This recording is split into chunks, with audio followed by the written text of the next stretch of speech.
Hi friends, ఇదైతే పనసకాయ కూర అండి.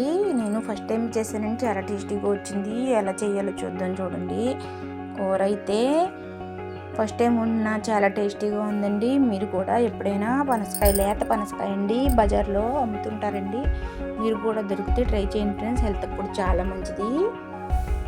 చూసారా ఎంత బాగా కుక్ అయిందో.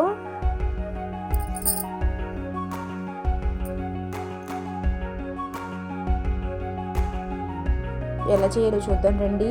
ఇదిగో వీటిని పనస ముక్కలు బజార్లో ఎలాగ అమ్ముతారండి, ఆయిల్ పసుపు పెట్టేసి అమ్ముతారండి. వీటిని వాటర్ పోసి బాగా శుభ్రంగా 1-2 సార్లు శుభ్రంగా కడుక్కోవాలండి. పనసకాయ ముక్కలు కొంచెం జిగురుగా కూడా ఉంటాయండి. శుభ్రంగా కడుక్కున్న తర్వాత వీటిలో అయితే వాటర్ పోసి ఒక 5 మినిట్స్ బాగా ఉడికించుకోవాలండి. బాగా మెత్తగా అవసరం లేదు, ఒక 30% ఉడికించుకుంటే సరిపోతుంది. ఇలా వాటర్ పోసి మూత క్లోజ్ చేసి ఒక 30% ఉడికించుకుంటే సరిపోతుందండి. ఈలోపు మనం ఉల్లిపాయలు కట్ చేసుకున్నాం. ఒక పెద్ద ఉల్లిపాయ, ఒక 2 పచ్చిమిరపకాయలు కట్ చేసి పక్కన పెట్టుకోవాలండి. ఇలా ఉడికిన తర్వాత వీటిని ఒక గిన్నెలోకి తీసేసుకుందామండి. వాటర్ అంతా తీసేద్దాం. ఇలా ఒక గిన్నెలో తీసుకుని పక్కన పెట్టుకోవాలండి. ఇప్పుడైతే స్టవ్ వెలిగించి కుక్కర్ పెట్టుకుని కుక్కర్ బాగా హీట్ అయిన తర్వాత ఒక 3 స్పూన్ ఆయిల్ అయితే వేసుకున్నామండి. కట్ చేసిన ఉల్లిపాయ, 2 పచ్చిమిరపకాయలు వేసి బాగా వేసుకోవాలండి. వీటిని అయితే కొంచెం గ్రేవీ ఎక్కువ కావాలనుకుంటే ఇంకో ఆనియన్ వేసుకోవచ్చండి. ఉల్లిపాయ ఎక్కువ కోసుకుంటే గ్రేవీ ఎక్కువ ఉంటుందండి. ఉల్లిపాయలు బాగా వేసిన తర్వాత మనం ఇందాక ఉడికించుకున్న పనసకాయ ముక్కలు ఉన్నాయి కదండి, ఆ పనసకాయ ముక్కలు వేసి ఒకసారి బాగా వేసుకున్నామండి. ఇందులో అయితే మసాలా వేసుకోవాలండి. అల్లం, వెల్లుల్లిపాయ, ధనియాలు, జీలకర్ర, 4 లవంగాలు, 1 యాలక వేసుకుని 1 స్పూన్ గసగసాలు వేసి పైన పేస్ట్ కింద చేసుకోవాలండి. ఇదైతే ఒక పెద్ద స్పూన్ వేసుకున్నాం. వేసుకుని ముక్కలకు బాగా పట్టేదాకా బాగా వేపుకోవాలండి.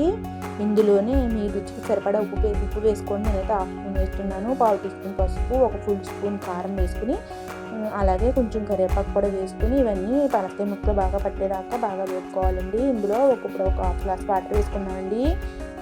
కుక్కర్ మూత పెట్టేస్తాం కాబట్టి వాటర్ అయితే తక్కువే వేసుకోవాలండి. నేను ఒక 1/2 గ్లాస్ వేసానండి అంతే. 1/2 గ్లాస్ వేసుకుని లో టు మీడియం ఫ్లేమ్ పెట్టుకుని కుక్కర్ మూత పెట్టేసి విజిల్ పెట్టేసి ఒక విజిల్ రానిద్దామండి. ఇంతేనండి. మూత తీసిన తర్వాత ఎలా ఉందో చూసుకుని ఉప్పు అది చూసుకుంటే మన కూర అయితే రెడీ అయిపోతుందండి.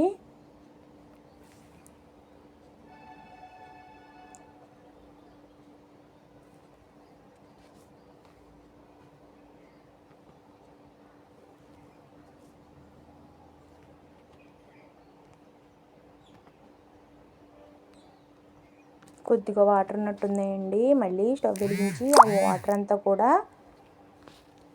దగ్గరికి అయ్యేదాకా, కూర కొంచెం పలచగా ఉంది కానీ దగ్గరికి అయ్యేదాకా ఉడికించుకుందాం. ఇదిగోండి సరిపోతుందండి. మన కూర అయితే ready friends. Bye friends, please like, share, subscribe.